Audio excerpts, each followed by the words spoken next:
গ্রহণ করবে না। এরা এরকম লোক আমরা প্রতিনিধি বানাতে হবে। সূরা নামলের 35-36 নম্বর আয়াত। রানী বিলকিস সুলাইমান নবীর কাছে হাদিয়া পাঠাইছে।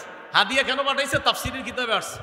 রানীর উদ্দেশ্য হলো সুলাইমান নবী যদি হাদিয়া পাওয়ার পর চিন্তা করে এত কিছু দিল, যাক এই মহিলারা আর কিছু বলবো না।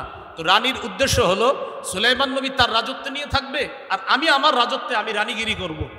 এই জন্য হাদিয়া পাঠাইছে। সূরা নামলের 35-36 নম্বর আয়াতে আছে। তো রানীর ওই কথাগুলো সেখানে আছে, দেখবেন খুব সুন্দরভাবে। ইন্নী মুরসিলাতুন ইলাইহিম বিহাদিয়্যাহ ফানাযিরাতুম বিমা ইয়ারজিউল মুরসালুন। আমি তার কাছে উপঢৌকন পাঠাবো, দেখি হাদিয়া পাঠানোর পর তার রিয়াকশনটা কি হয় দেখবো।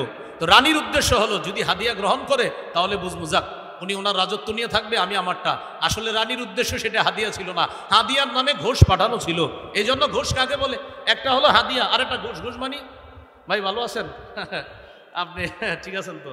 এই ঠিক আছেন তো মানে আপনি কিছু করেন না, আপনি আপনার জায়গায় থাকেন, আমার জায়গায় রাখেন। আমি এই এলাকাটা দেখভাল করব, আর আপনার এটারে হাদিয়া, এটা ঘোষ, এটা হলো ঘোষ, এটা ঘোষ, এটা হাদিয়া না, এটা উপহার না। দিয়ে বলে কি বাসায় কিছু নিয়ে যান, কিছু খায়েন। বলে আমি কি করবো? আর না কিছু খায় না, আর আমার জিনিসটা একটু খেয়াল রাখেন। এই যে খেয়াল রাখেন বলাটা, তখন আর এটা হাদিয়া না, এটা ঘোষ হয়ে যায়।